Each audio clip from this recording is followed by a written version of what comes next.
Mat sekali. Tadi malam saya sempat berkunjung ke mbah-mbah yang sudah umur mungkin 90 kalau nggak 100. Padahal ya sudah nggak bisa mengenali kita. Sudah, siapa itu? Gitu. Kalau dulu akrab sekali. Dan kita semua ya akan menuju ke situ. Jadi sampean-sampean sekarang sama saya yang masih bisa melihat dengan tenang, dengan jelas, ini nikmat luar biasa. Jadi, saya inilah sedang jenguk ibu saya, terus karena memang semangat beliau tinggi sekali, kayak aku loh kok nggak pergi jalannya kok pengen dilo ya nyenengan itu pian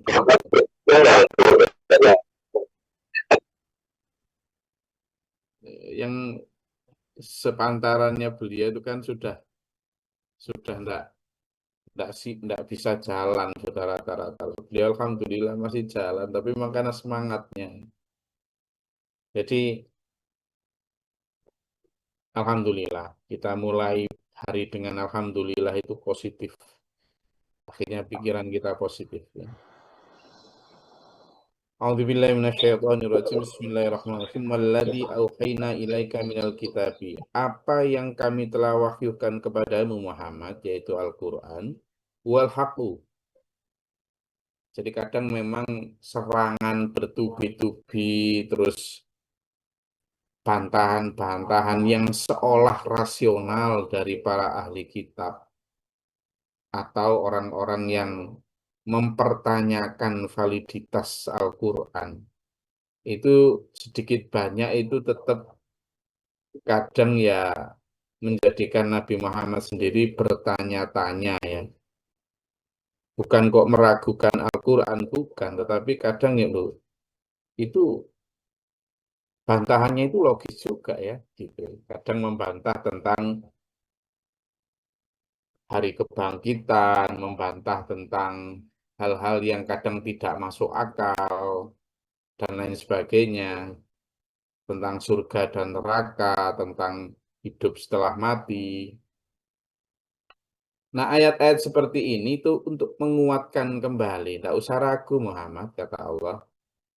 Apa yang telah kami wahyukan kepadamu itu benar-benar hak, benar-benar sesuatu yang memang begitulah adanya.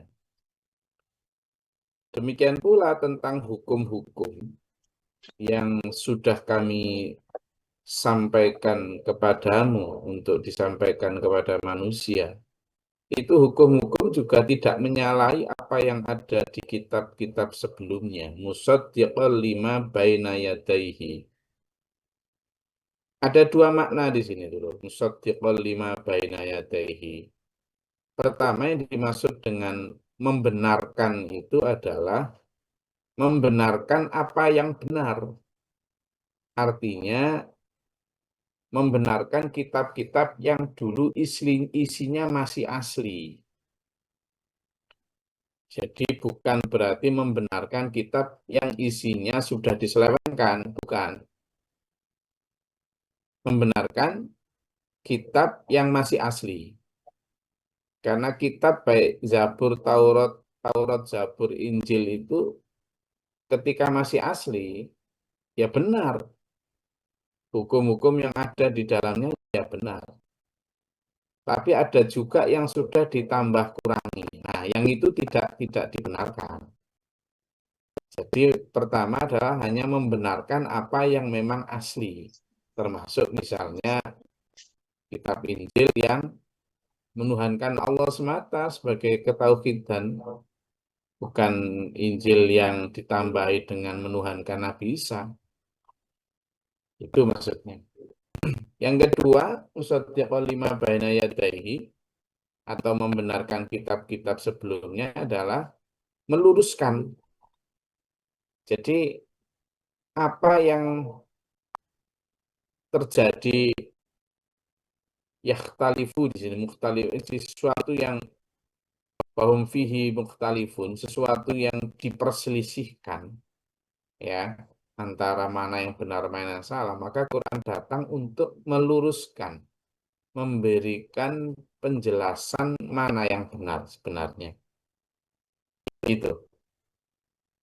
Lalu selanjutnya adalah juga mengganti, ya, mengganti hukum yang lama dengan hukum yang baru. Sesuatu yang dulu berlaku dan benar bisa jadi dipandang Allah perlu diganti dengan hukum yang baru. Jadi meskipun dulu mungkin benar hukum sesuatu yang dijalankan di masa nabi-nabi sebelumnya, tapi ada pembaharuan yang dilakukan oleh Nabi Muhammad SAW. Dan itu bukan karena Nabi Muhammad, tapi karena memang perintahnya Allah. Jadi dalam beberapa ayat dijelaskan bahwa memang Rasulullah datang itu untuk memberikan hukum yang lebih luas maknanya, lebih luas fungsinya, dan lebih luas spektrum jangkauannya, sehingga mungkin ada beberapa perubahan. Tapi yang bisa melakukan perubahan itu hanya Allah. Nah, yang keempat adalah menambahkan. Jadi hukum-hukum yang dulu belum ada, itu disempurnakan, ditambahkan dengan hukum yang ada di Al-Quran. Tapi masih ada yang terbawa, artinya disebut sebagai sunanun mangkoblana. Jadi sunah-sunah orang terdahulu atau nabi-nabi terdahulu itu ada yang tetap dibawa sampai kepada Islam. Haji itu kan juga sebenarnya syariat sejak Nabi Ibrahim ya, tetapi memang dalam perjalanannya banyak ditambah kurangi oleh masyarakat sehingga kemudian diluruskan kembali. Artinya itu sebenarnya termasuk sunnah berkhitan dan lain sebagainya. Itu kan sejak Nabi Ibrahim. Dibawa sampai tetap ke Nabi Muhammad SAW, tapi disempurnakan. Nah, itu yang disebut dengan musaddiqal lima baina yadayhi. Innallaha bi'ibadihi lakhabirun basir. Benar, sungguh Allah itu maha mengetahui, maha teliti, maha melihat semua hamba-hambanya. Summa awrathnal kitab alladhi nastafaina min ibadina. Nah, dan kitab-kitab itu termasuk kitab Al-Quran, baik kitab Taurat, Zabur, Injil, sampai kitab Taurat, sampai kitab Al-Quran, termasuk suhuf-suhuf yang di masa Nabi Ibrahim. Inna hadza lafi suhufil ula suhufi Ibrahim wa Musa. Suhuf yang bermakna sejarah, suhuf yang bermakna ajaran, maupun suhuf yang bermakna lembaran-lembaran aturan agama, itu diwariskan dulu. Diwariskan kepada umat-umat sesudahnya, termasuk Al-Quran penikah. Al-Quran ini juga diwariskan oleh Rasulullah Muhammad SAW kepada generasi selanjutnya. Tapi generasi selanjutnya ini yang benar-benar mewarisi secara orisinal itu hanyalah orang-orang yang alladzina stofaina. Orang-orang yang kami pilih. Nah, orang terpilih ini, ya Nabi Muhammad SAW dulu orang terpilih memang. Orang terpilih. Makanya beliau juga disebut Mustafa. Mustafa itu orang yang terpilih. Termasuk Nabi Muhammad itu disebut Muhammadinil Mustafa, Muhammadinil Mustafa, Muhammadinil Mukhtar. Itu juga Muhammad yang terpilih, sama. Al-Mukhtar, Al-Mustafa itu artinya terpilih. Min ibadina, dari hamba-hamba kami. Tapi Ada orang yang mewarisinya itu faminhum dzalimun li nafsih. Orang-orang yang kemudian mendolimi diri sendiri. Artinya dia tidak melaksanakan Al-Quran itu dengan cara yang sesungguhnya. Makanya dalam salah satu hadis disebutkan, setiap nabi itu punya generasi pengikut. Setiap nabi itu punya generasi penerus. Generasi penerus itu, di generasi awal ada yang di awal-awal baik, generasi itu menjalankan sunnah warisan nabinya, persis seperti yang diajarkan oleh nabinya. Lalu setelah itu generasi itu silam, akan dilanjutkan dengan generasi yang tidak mengamalkan sunnah nabinya. Atau mengamalkan ajaran nabinya, tapi tidak sesuai tuntunan aslinya. Ditambah, dikurangi. Nah, makanya di sini disebut faminhum dzalimun li nafsih wa minhum muqtasidun. Ada mereka yang tengah-tengah, yaitu tadi ada diamalkan sebagian, yang sebagian yang lain nggak diamalkan, dan seterusnya. Wa minhum sabiqum bil khairat biidznillah. Dan sebagian di antara mereka ada yang lebih dahulu atau berlomba betul dalam berbuat kebaikan. Nah, orang-orang semacam ini yang tadi disebut istofaina itu, yang kami pilih dari hamba-hambanya, min ibadina, dari hamba-hamba Allah yang terpilih. Orang-orang yang melaksanakan ajaran Allah tanpa ditambah, tanpa dikurangi, apa adanya. Jadi sementara orang-orang yang tadi mendolimi diri sendiri, itu adalah orang yang itu tadi banyak melakukan kesalahan daripada melakukan kebaikannya. Yang dalam hadis tadi disebut sebagai tidak melaksanakan sunnah nabinya. Kalaupun melaksanakan ya tidak sesuai dengan tuntunan aslinya. Ya. Sementara yang muqtasidun, orang yang tengah-tengah tadi, itu yaitu tadi antara baik dan buruknya itu sama, kadang sebagian dilaksanakan, sebagian enggak gitu kan. Sementara orang-orang yang terpilih yang sabiqum bil khairat, orang-orang yang lebih dahulu telah melakukan perbuatan kebaikan tadi, orang-orang yang kebaikannya lebih banyak. Artinya dia benar-benar mengikuti warisan sunnah nabinya itu maksimal diupayakan persis seperti apa yang diwariskan Nabi, tanpa ditambah, tanpa dikurangi. Meskipun belum bisa persis, tetapi hamba-hamba Allah ini benar-benar meminimalisir kekeliruan dengan cara menghindarkan hal-hal yang sifatnya tidak diajarkan oleh nabinya.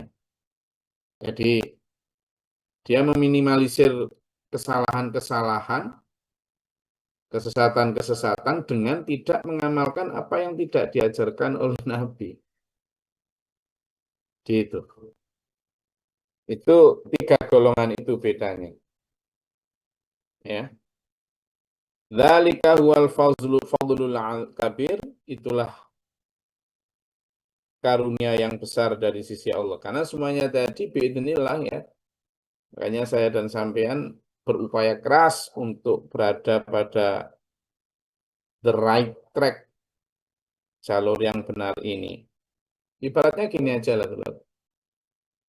Kalau kehidupan ini kita ibaratkan seperti hutan belantara yang lebat sekali, yang bahkan untuk jalan di dalamnya pun sulit saking lebatnya, apalagi mengetahui arah ya, sulit sekali. Lalu kita sudah dikasih peta itu, kita ternyata ada peta. Nah, peta ini sudah pernah dijalani oleh orang yang pernah mengamalkan itu. Nah, cuma peta itu sudah ada itu di hutan itu ada garis belok kanan, belok kiri, lurus, berhenti, ada itu. Tapi di hutan itu juga ada jalan lain yang tidak mengikuti peta itu.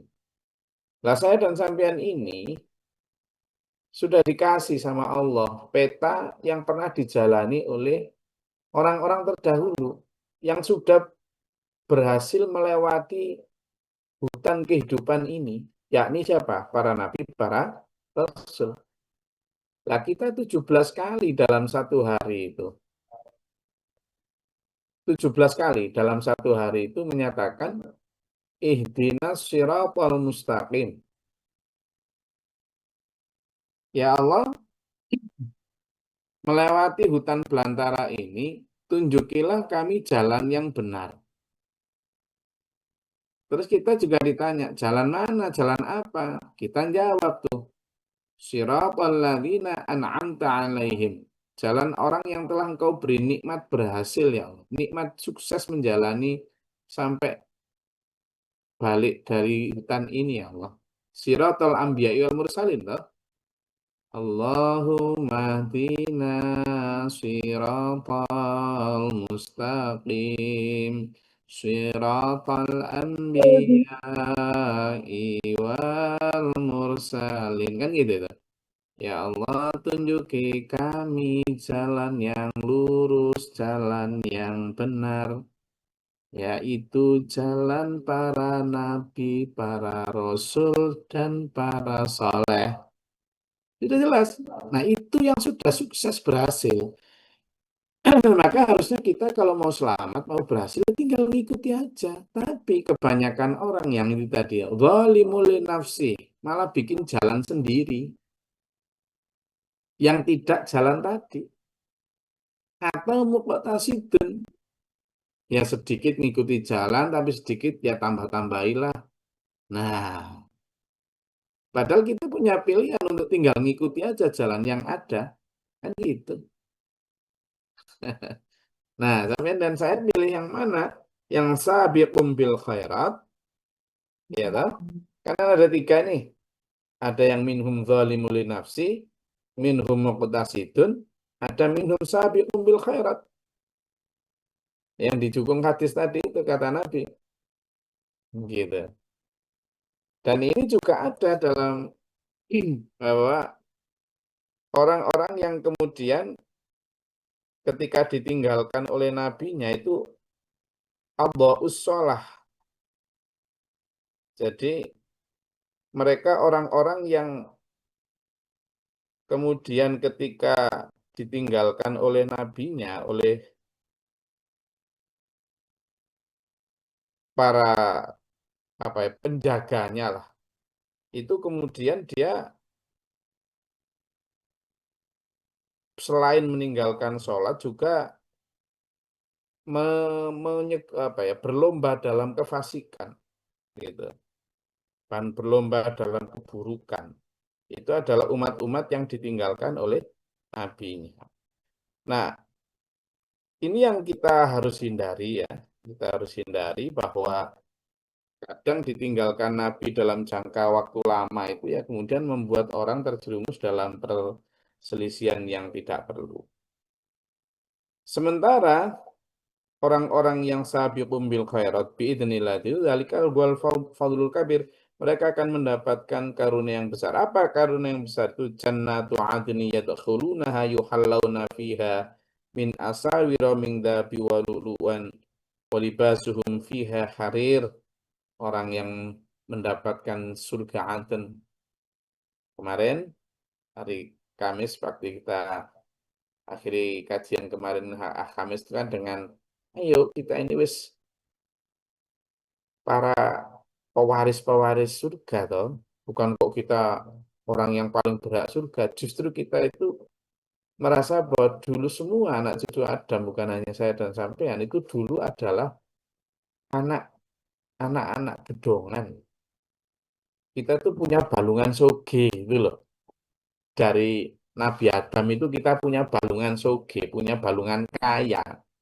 Tapi kok malah hinakan diri dengan berpandangan kere di dunia.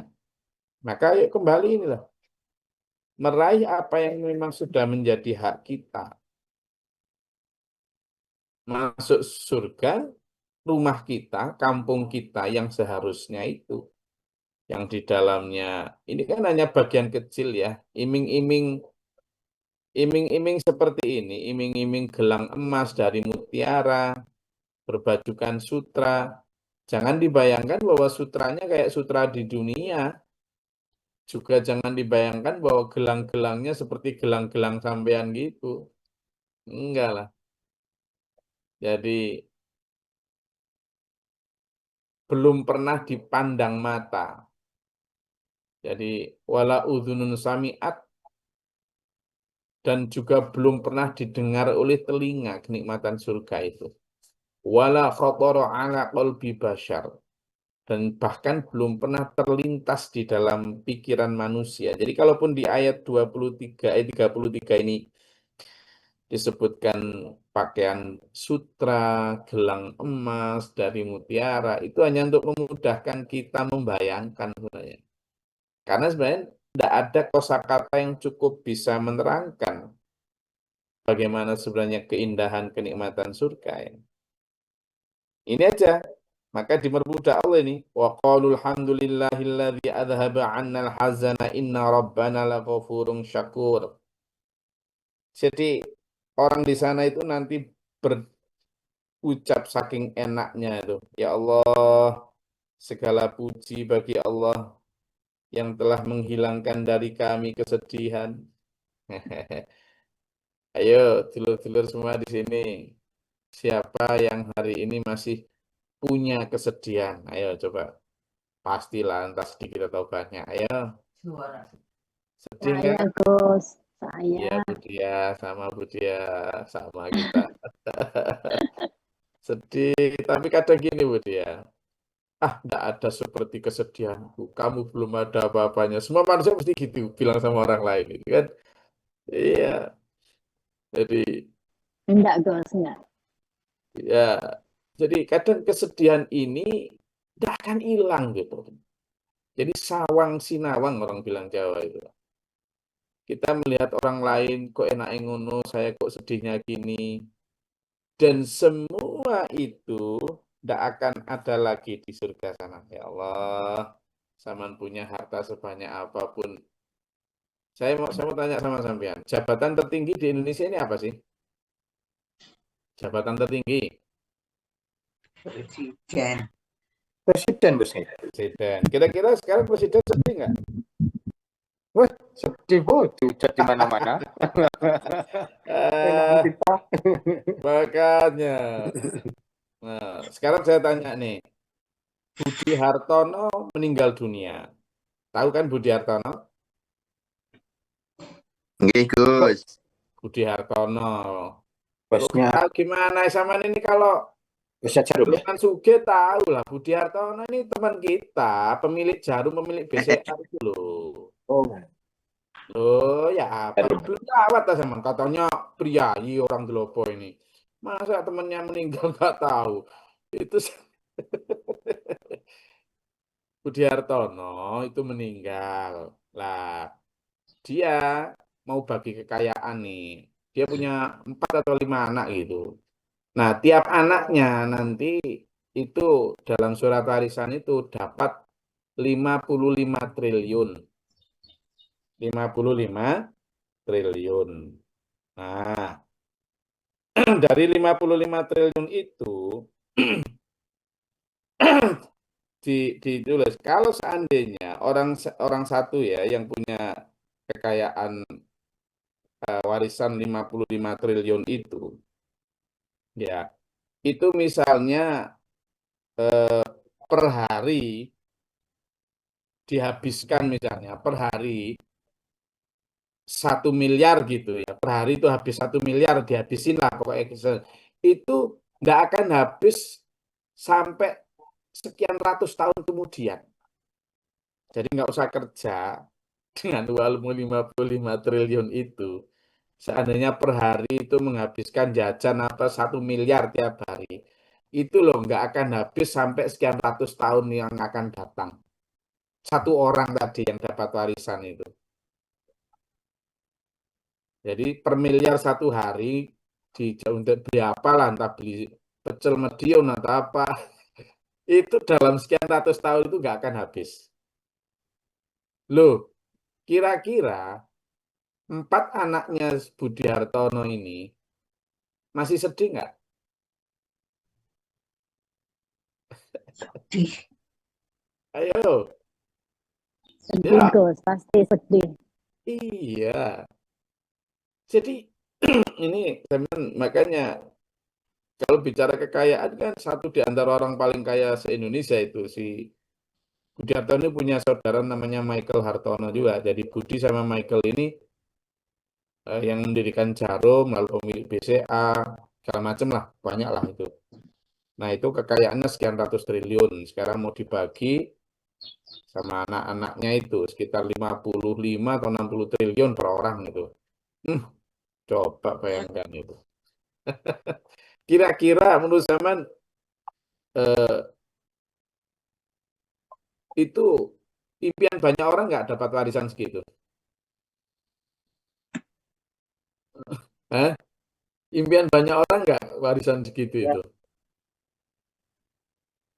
Kira-kira kalau jualan pecel gitu sampai uang segitu itu berapa kira-kira? Berapa ribu tahun diperlukan itu? Makanya dulu saya langsung bandingkan vis a vis saja dengan tawaran Allah ini dulu. Satu di antara kenikmatan yang tidak mungkin bisa ditawarkan oleh dunia adalah ini. Alladzi adhaba 'annal hazana, yang telah menghilangkan dari kami kesedihan. Allah itu berjanji bahwa nanti di akhirat wanaza'na anhum min gilin, ya begitu disebut. Jadi kami akan coba dibuka di surat Al-Hijr ayat 47 dulu. Surat Al-Hijr ayat 47. Surat Al-Hijr ayat 47.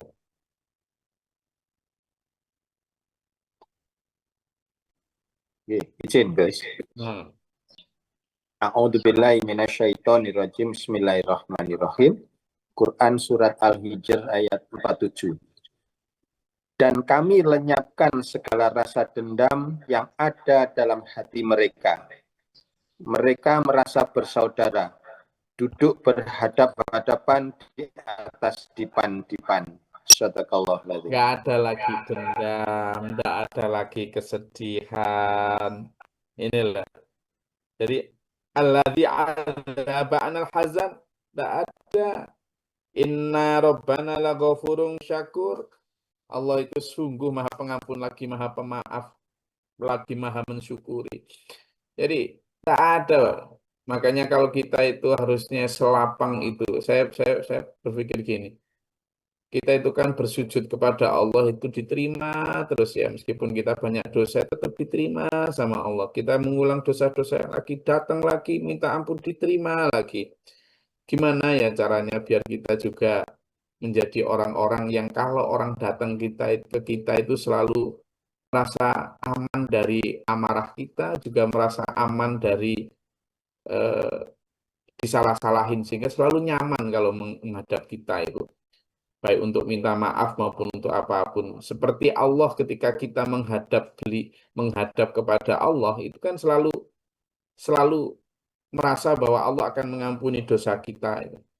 Jadi ayo berusaha menjadi orang yang lapang betul, sehingga orang selalu merasa aman dan nyaman untuk meminta maaf kepada kita, menjadi orang yang lapang. Alladzi ahallana daral muqamati min fadlihi la yamassuna fiha nasabu wa la yamassuna fiha lughub. Siapa yang gegere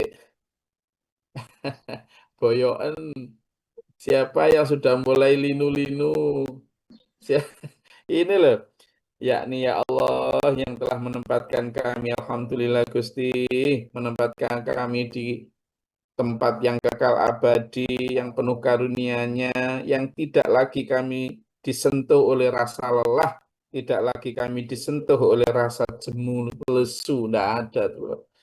Ini ya, sebentar, tadi ya, yang dapat kan per anak, 4 anak dari Michael Hartono ternyata yang meninggal, bukan budinya, yang Michael Hartono ini kan meninggal. Lah, pokoknya kekayaannya hampir 200 sekian triliun lah. Nah, dibagi sama 4 anak itu, per anak itu dapat 52 triliun. Itu seandainya per hari menghabiskan 100 juta, tadi kan 1 miliar ya, sekian ratus tahun. Kalau 100 juta per hari, makan apa misalnya, per hari, itu baru habis setelah 1424 tahun. Jadi seandainya pengeluarannya itu 100 juta per hari, itu baru habis 1424 tahun. Tapi ya, lah kan nggak mungkin dia punya umur segitu itu. Nah, apalagi misalnya per miliar sehari itu baru sekian ratus tahun, juga nggak mungkin umur segitu itu. Nah, maksud saya begini tuh, Lur. Di kekayaan sebanyak itu pun tetap akan disentuh rasa lelah, tetap akan disentuh rasa lesu toh. Nah, ini yang ditawarkan Allah ini bukan hanya kekayaan yang tidak terbatas, tapi yang tidak akan bisa ditawarkan dunia adalah ini. La yamassuna fiha lasabun wa la yamassuna fiha luhub. Juga Al-Hijr 47 tadi, yang tidak disentuh dendam, tidak disentuh amarah, kan gitu. Tidak disentuh lesu, ada tak? Ini yang menawarkan itu, ada tuh. Nah, ini loh, betapa damai teduhnya apa yang ditawarkan Allah dulu, yang tidak mungkin ditawarkan dunia ini, itu baru worth it untuk diperjuangkan. Kalau yang sekarang ini mau berantem tentang apapun, sebenarnya tidak layak kita perjuangkan itu. Tidak layak. Makanya saya kemarin itu dilapori sama yang nggarap. Saya punya sawah sedikit gitu loh nah, itu. Nah, digarap sama seorang kemarin laporan sama saya, Gus itu ada orang sebelah sawah kita itu yang patoknya kita dirubah, digeser. Aduh, kok ada manusia kayak gitu ya, kasihan gitu. Kadang hanya beberapa senti gitu. Tapi kalau sampai berantem karena itu kan ya nggak worth it gitu. Tapi ya kadang orang-orang kayak gitu kadang memang perlu dikasih pelajaran. Coba saya bilang sama dia, aduh tolong selesaikan lah entah ke desa atau apa. Kalau saya disuruh berantem karena itu nggak mau lah. Tapi ya jangan kemudian ngalah karena benar ya. Ya harus ditegakkan kebenaran. Cuma jangan sampai berantem lah. Nggak worth it. Gitu. Nah, sementara yang ditawarkan Allah ini, itu yang baru ya diperjuangkan loh, ketika hidup yang tidak ada lesu letih, hidup tidak ada dendam, hidup tidak ada kesedihan, mana ada kayak gitu. Yaitu utopia surga. Nah, itu yang justru bukan hanya sekedar emas, perak, intan, berliannya, tetapi the vibe-nya itu loh. Terus gimana caranya? Ayo kita mulai dari sekarang. Jadi vibe surga itu harus kita hadirkan sekarang dengan mencoba untuk menghilangkan kesedihan dengan banyak berzikir, menghilangkan dendam dengan banyak memaafkan, dan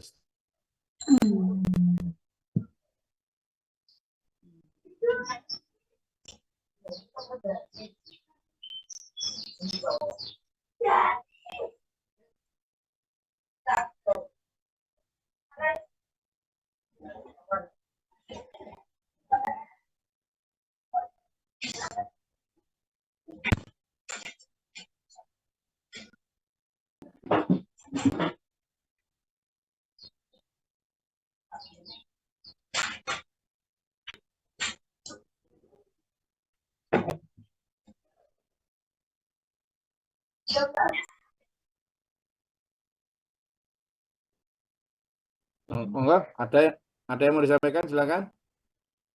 Izin Gus. Eh, Assalamualaikum warahmatullahi wabarakatuh. Salam. Ngapunten Gus. tentang kitab-kitab terdahulu itu kan ada yang ditiru atau dipalsukan. Jadi wajar banyak pengikutnya yang nyeleweng. Sedangkan Al-Quran, Allah sendiri uh, berfirman di dalam surat Al-Hijr untuk menjaga Al-Quran itu. Tapi juga banyak aja yang nyeleweng. Ngapunten. Ya, benar Mas Zaid. Tapi seperti yang saya sampaikan tadi bahwa penyelewengan itu baik yang zalimul nafsi maupun golongan yang muqtasidun tadi itu berlaku untuk semua kitab. Bukan hanya kitab Zabur, Taurat, Injil, tapi bahkan sekarang Al-Quran pun sama. Artinya bukan Al-Qur'annya yang tidak dijaga. Memang Allah dulu pernah berjanji yaitu nahnu nazzalnal Qur'an wa inna lahu lahafidun gitu. A'udzubillahi minasyaitonir rajim bahwa kamilah yang menurunkan Al-Qur'an dan kami yang akan menjaga kemurniannya. Al-Qur'an tetap murni suci, nggak akan ada perubahan dalam kitab itu, tetapi penafsirannya ini yang kemudian melenceng nggak karuan. Yang kemudian penafsiran itu menjadi perilaku baik perilaku muamalah maupun ibadah yang juga kemudian melenceng. Dan itu hampir semua sudah diprediksi Rasulullah juga itu dalam beberapa hadis itu. Nah ini yang akhirnya memang penting bagi kita untuk itu tadi. Rasulullah sudah pernah tahu juga bahwa dalam hadis itu tadi yang saya sebutkan bahwa nanti setiap nabi itu punya pengikut setia yang mengamalkan sunnah sebagaimana sunnah nabinya. Setelah itu diganti dengan generasi yang tidak mengamalkan sunnah nabinya atau mengamalkan tapi tidak sesuai tuntunan. Itu hadis sahih itu. Dan itu seperti yang sekarang kita lihat sekarang.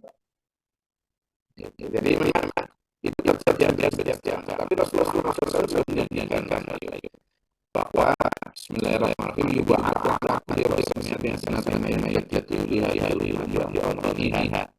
bahwa dia memberikan dalam 100 tahun seorang jadid reformis yang akan memperbaiki umat ini dalam urusan agama termasuk meluruskan kembali sunnah nabinya itu tadi.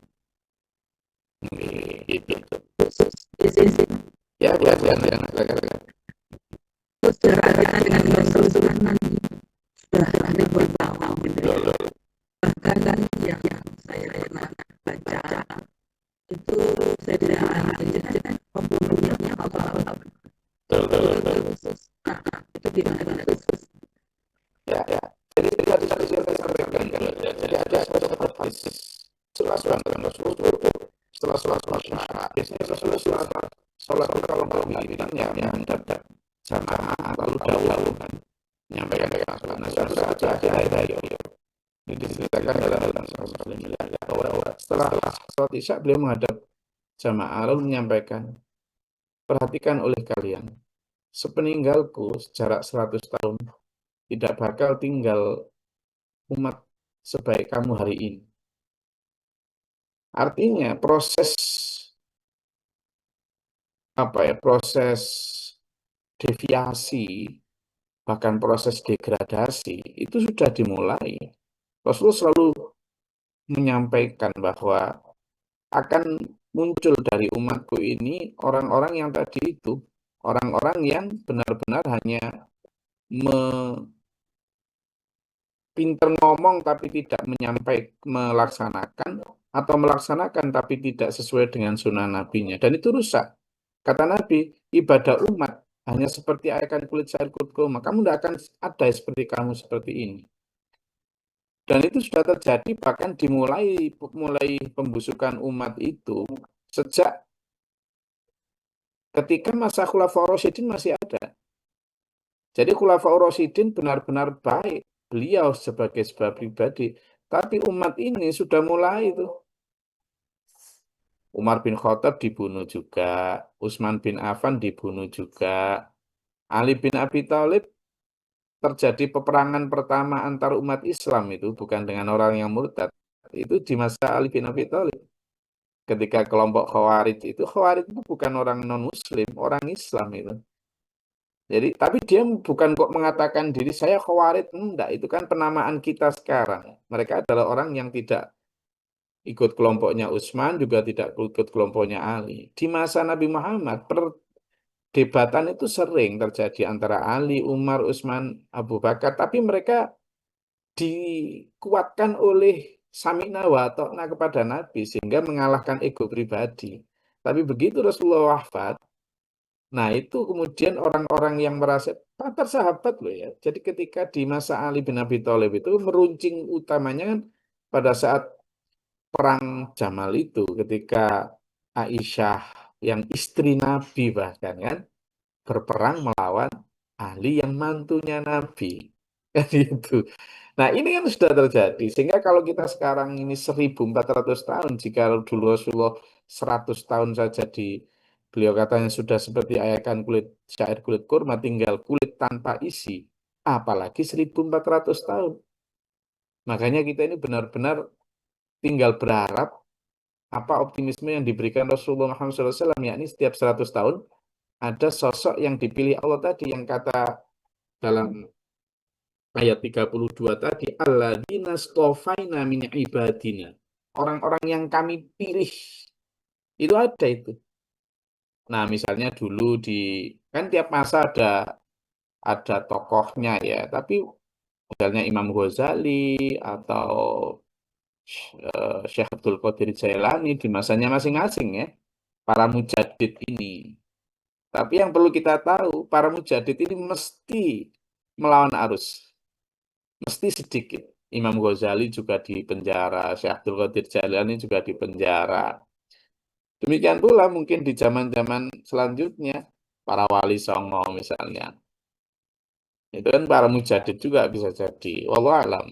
Misalnya di masa sekarang, di masa kekinian kita ratusan tahun yang lalu misalnya Pangeran Diponegoro, wallahu alam bisa jadi seorang mujadid untuk negeri ini gitu. Atau Panglima Sudirman atau Buya Hamka atau siapa di masa sekarang kekinian kita. Jadi menurut saya ada banyak hal yang kita memang harus waspada, tapi juga kita tetap harus optimis. Nah, mujadid di masa sekarang siapa? Nah, itu tadi sering kita pelajari yang kemarin itu. Jangan sampai kita terlena oleh standar-standar vilar, standar-standar terkenal tadi. Tapi sesuai dengan dulu ketika aturan Allah memilih para nabinya itu rata-rata dari kaum yang termarginalkan, dari kaum ardalun yang bahkan secara standar umum itu ya nggak terkenal agamawan, nggak terkenal hartawan, nggak terkenal bangsawan, kan gitu. Nah itu makanya pentingnya kita untuk memakai 3 cara yang sering kita bahas tentang studi literasi, studi komparasi, dan studi kontemplasi itu untuk memilih itu. Dan insya Allah masih ada optimisme itu. Nggih. Ada lagi? Izin Gus, Nggih. bagaimana caranya saya untuk lebih mudah memaafkan orang? Jadi Triknya gimana? nggih, seperti yang saya sampaikan tadi, Bu Dia, memang hidup ini kan tidak bisa seperti yang kita bayangkan ya. Ada kita sudah berbuat baik, tapi kadang orang-orang di sekitar kita yang kemudian bikin ilfil gitu kan, bikin aduh kan gitu. Jadi itu yang kemudian akhirnya kita kembalinya kepada Allah. Memang sulit, saya tidak mengatakan mudah ya. Wal afina 'anin nas. Itu kan dimulai dari wal kadhiminal ghaidha dulu. Memaafkan sesama itu dimulai dari menahan amarah dulu. Amarah itu tidak bisa dihilangkan, itu menjadi bawaan manusia. Makanya Allah menyatakan bukan buanglah amarah, tapi tahanlah amarah. Setelah itu baru latihannya kemudian wal afina 'anin nas, memaafkan orang yang salah. Kita tidak sedang membenarkan kesalahannya, kita juga tidak sedang menjustify kejahatannya, tapi kita berdamai dengan diri kita sendiri. Artinya, daripada jengkel dan dendam itu menyakiti kita lebih memilih untuk let it go. Demi kita sebenarnya itu. Demi kesehatan psikis kita, demi kesehatan jiwa kita. Karena kita tidak memaafkan pun tidak merubah dia tuh. Ya kan? Kalau kita kan tidak memaafkan dia, itu tidak merubah dia jadi baik. Kecuali kalau kita dendam lalu bisa merubah dia baik. Dendam kita itu tidak membuat dia baik kok. Padahal ketika dia tidak baik, kita tetap menyimpan dendam. Kita juga sedang sakit, dia juga tambah. Nah, mending ada satu yang sehat itu. Kalaupun dia belum baik, minimal kita yang lebih baik dan sehat. Tidak gampang, tetapi itu harus kita latih dengan sudut pandang seperti itu. Ah, ya sudahlah. Ibaratnya kalau ada saling dendam, biar dia aja yang membawa beban dendam itu. Aku nggak mau membawa, aku harus lebih enak. Gitu aja. Jadi orang Jawa itu gini, dendam atau amarah itu ibarat hal kecil yang digembol gak merongkol, dibuntil gak meringkil. Katut no barat angin, katanya gitu. Jadi digembol itu kan kayak gede juga nggak kelihatan gede, dibuntil juga nggak kelihatan kecil, ya sudah, let it go, let's gone by gone, kan gitu katanya. Makanya tapi saya ngomong, it's not easy.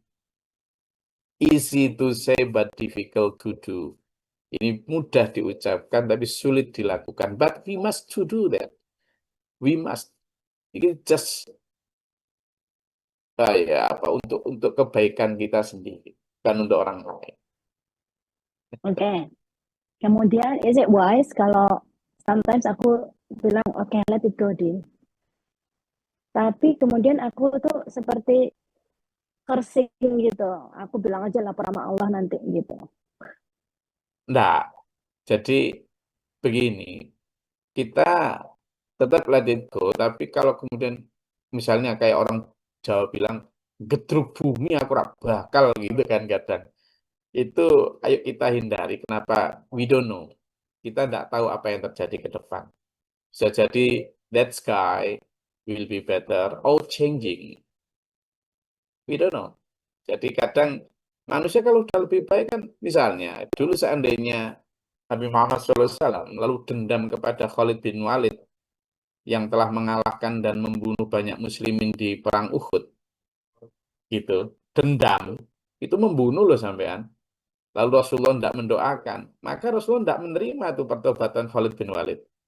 Padahal pertobatan Khalid bin Walid setelah masuk Islam itu malah menjadi panglima perang pasukan Islam yang tidak pernah kalah ketika membela Islam. Jadi we give them change, ya, chance and change. Jadi kesempatan dan perubahan, chance and change.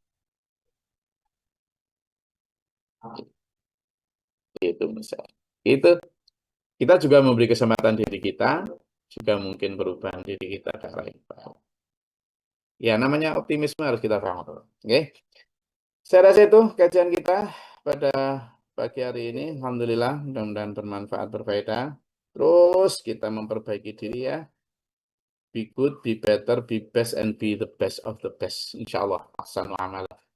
Bismillah, bersama-sama. Saling menguatkan kita, Budi ya, semuanya. Bagaimana saling menguatkan. Saya juga belum seideal itu. Makanya saya selalu ngaji bareng sampean itu juga untuk dapat penguatan juga. Sama. Dengan pertanyaan-pertanyaan, dengan curhat semacam ini, insya Allah kita bergandengan tangan.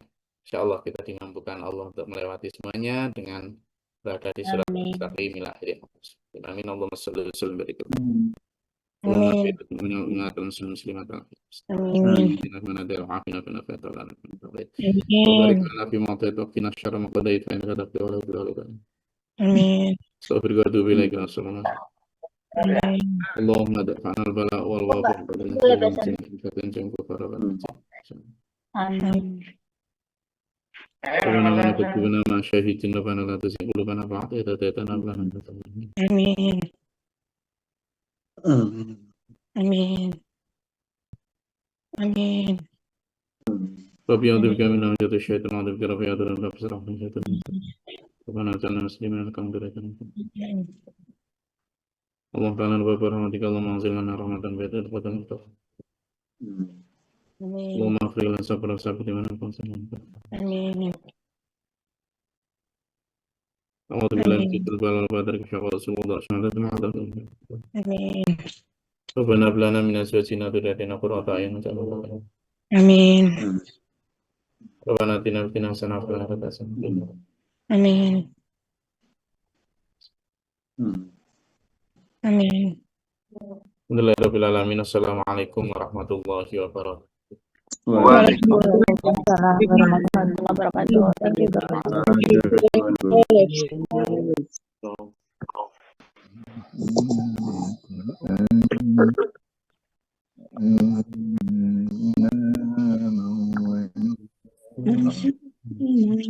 guys.